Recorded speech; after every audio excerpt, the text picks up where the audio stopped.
बिस्मिल्लाहिर्रहमानिर्रहीम। Biology second year, national book foundation. एक और छोटा सा टॉपिक हमारे पास मौजूद है। कार्डियोवैस्कुलर डिसऑर्डर्स में हमने 2 डिसऑर्डर पढ़ लिया, थ्रोम्बोसिस एंड एम्बोलिज्म के बारे में पढ़ चुके हैं। आज हमारे पास आर्टरियोसेक्युलरोसिस एंड एथेरोसेक्युलरोसिस है। छोटा सा टॉपिक है बच्चे, इसलिए गौर कीजिएगा। जो आर्टरियोसेक्युलरोसिस का आपके पास लिटरल मीनिंग होता है ना, इसका जो लिटरल मीनिंग है हार्डनिंग ऑफ आर्टरीज, आपके आर्टरीज का हार्ड हो जाना, हार्डनिंग ऑफ आर्टरीज को हम आर्टरियोसेक्युलरोसिस का नाम देते हैं। ठीक हो गया। बेसिकली किस तरह हार्डनिंग होती है? Stiffening in the wall of, सख्त हो जाती है, stiffening in the wall of arteries. आपके आर्टरीज की वॉल सख्त हो जाती हैं, उनमें लाइक कोई ना कोई मटेरियल, लाइक कोलेस्ट्रॉल, फैट्स, कोई ऐसा मटेरियल आ जाता है जिसकी वजह से आपकी जो है ना आर्टरीज को हार्ड कर दिया जाता है और वहां से ब्लड की ट्रांसफर या ब्लड की मूवमेंट नहीं हो पा रही होती।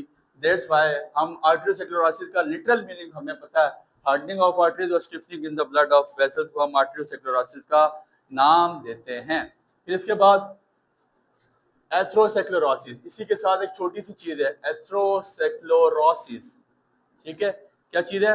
एथेरोसेक्युलरोसिस। आर्टरीज बिकम नैरो, आर्टरीज क्या हो जाती हैं आपके पास? Arteries become narrow due to plaque, due to plaque. Plaque क्या चीज है? प्लेक के बारे में आपको बताते हैं। प्लेक की अलग हेडिंग दे दें।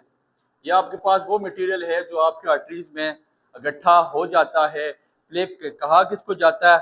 Sticky material, sticky deposit of, लिख लीजिएगा, sticky deposit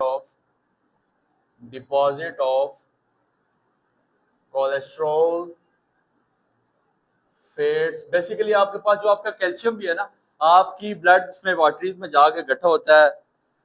sticky deposit of cholesterol, fats and fats, calcium etcetera.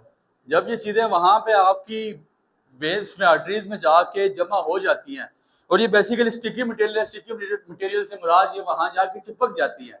जब ये चिपक जाती है तो वहां से फिर ब्लड की फ्लो उस तरह नहीं हो पाती जैसे ब्लड को फ्लो होना चाहिए था।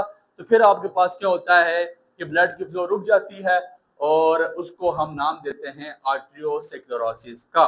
इसके पास आपके कॉजेज क्या क्या है? इसके कॉजेज, जो इसके मेन कॉजेज हैं, वो आपके पास बहुत से लोग आपने देखा होगा कि बहुत ज्यादा स्मोकिंग करते हैं। ठीक है, स्मोकिंग हो या आपके पास हाई ब्लड प्रेशर, इसका एक कॉज है। ये कॉजेज आपकी किताब में नहीं लिखे हुए, ज्यादा कोशिश करेंगे जिस तरह लिखवाया जा रहा है आप इसको इसी तरह लिखिएगा। ठीक है जी। हाई हाई स्मोकिंग है, हाई ब्लड प्रेशर है, और फिर इसके बाद आपके पास हाई ग्लूकोज लेवल है, हाई ग्लूकोज लेवल। ये इसके कॉजेज हो सकते हैं कि आप बेतहाशा स्मोकिंग करें फिर भी आपको ये बीमारी हो जाती है। फिर इसके अलावा high blood pressure, high glucose level, इसको हम ये हमारा कॉज है किसका? आर्टरियोसेक्युलरोसिस का।